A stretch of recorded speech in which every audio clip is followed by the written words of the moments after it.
Have you ever felt like you're carrying emotions, fears, or expectations that don't belong to you?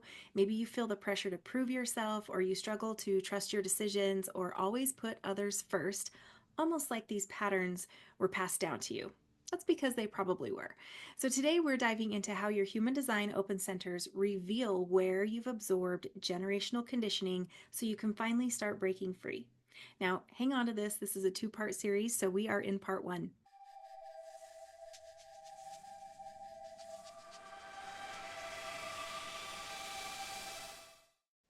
Hi, I'm Tonya, a human design guide and intuitive healer. I help women break free from generational patterns, reconnect with their true selves, and step fully into their power.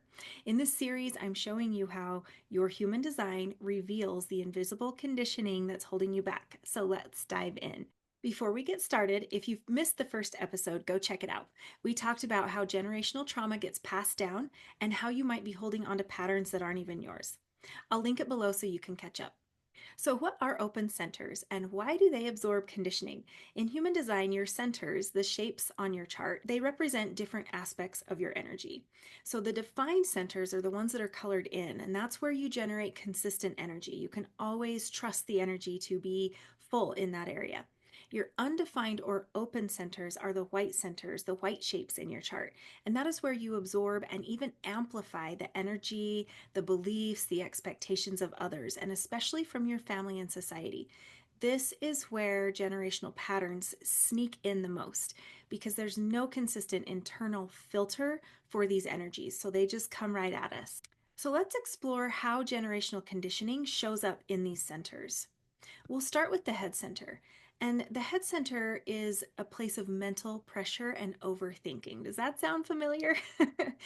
We can often inherit patterns here where feeling the pressure to have all the answers or be the smart one in the family. Sometimes we can hear others, maybe it's parents or family members or even teachers when we were young who are really putting that pressure on us to know, to think, to understand, to have that answer. Well, huh? What are you going to say? What do you have to say for yourself? Huh? Huh? Huh? Does that sound familiar? So maybe you grew up in a home where uncertainty wasn't tolerated.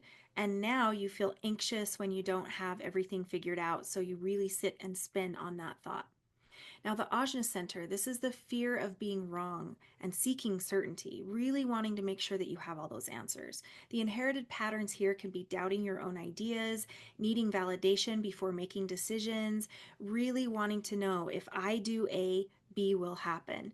So maybe you grew up in a family that valued certainty and logic, really valued the mental process, and you might feel afraid to trust your own intuition or your unique perspective for the fear of being wrong or incorrect and what might come up as a result for you. Now, the throat center. This is a suppressed voice and a fear of speaking up. So, inherited patterns might be feeling like your voice doesn't matter. No matter what I say, it doesn't make a difference. Struggling to speak up in relationships or at work because there's that fear from the conditioning that we had when we were growing up. So, an example might be if you grew up in a home where speaking out loud led to conflict. You might stay silent even when you want to be heard. You might feel like you just need to suppress it, hold it in. It doesn't matter. It's not going to make a difference. So, really, we grow up in that space where staying silent is actually valued. And then we have our G center. This is our identity center, our sense of direction. So the inherited patterns here might be feeling lost or struggling with self worth or constantly changing to fit in. I like to think of this as the chameleon, right? No matter which group we're with, we change our colors in there. That might actually be correct for you depending on your design. But if you grew up in a family where you were expected to follow a certain path, you might feel guilty or unsure about forging your own way or breaking out of the family mold. Now, the will center or ego center may be proving your worth. The inherited patterns here can be feeling like you have to earn love or success through hard work and loyalty. So, an example might be if your family had a scarcity mindset, you might believe that you're not worthy unless you're constantly achieving, hustling, working hard from sunup to sundown. So, this is part one of this series. I would really invite you to watch part two. We've covered the first 5 centers, but there's still more. So, in the next episode, we're going to dive into how the solar plexus, which is the emotional center, the sacral, the spleen, and the root centers, are holding conditioning, and more importantly, how to start releasing it. So, be sure to watch part two. Now, if you're ready to go deeper into this work, I've created a free workbook for you that walks you through each center and helps you identify where conditioning might be holding you back, and it gives you steps to start healing. So you can grab that at the link in the description below.